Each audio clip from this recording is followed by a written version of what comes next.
Ito mga idol. Lupit niya!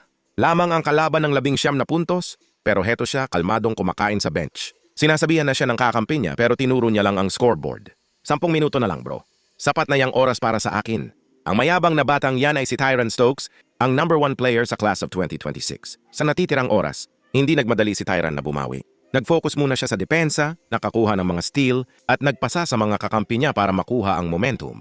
Pahabol na sila, pero may 3 minuto at 44 na segundo na lang sa orasan, tambak pa rin ng 10 puntos ang koponan ni Tyron, kaya nagdesisyon siyang oras na para magpakitang gilas. Nakuha niya ang pasa umatras ng bahagya at pumasok ang isang mahirap na 3-pointer. 59-66, single digit na lang. Pero hindi basta-basta susuko ang Team Red. Ang #2, dumiretso sa loob at nakuha ang mahirap na layup kahit may bantay. Malas lang nila dahil nasa zone na si Tyron. Sa susunod na posisyon, binitawan niya ang bola sa harap mismo ng dalawang depensa at pumasok ang isang fading triple. Nagwala ang mga manonood. Kahit ang mga bata sa gilid, ginagaya ang kanyang signature celebration. Pero sumagot agad ang Team Red ng isang and one sa loob.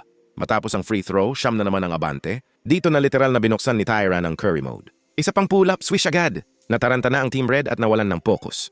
Ang isa sa mga defender nila, naniko ng hayagan, dahilan para mapatumba ang kakampi ni Tyron. Pero palabas pa rin ito ni Tyron.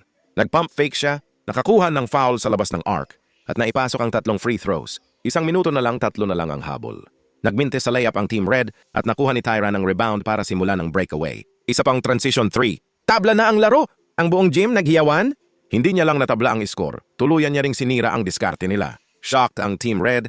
Ang sumunod nilang tira ay napalpal, kaya nabawi ng Team White ang bola. Sa timeout, sinasi ni Tyron sa kanyang squad, siguradong idodoble nila ako. Kung bakante kayo, itira nyo. At totoo nga, pagkatawid niya pa lang ng half court, dinalawahan agad siya. Imbes na magpakabayani, tamang desisyon ang ginawa ni Teran. Ipinasa ang bola sa bakanteng kakampi. Nakuha ng #5 at pumasok.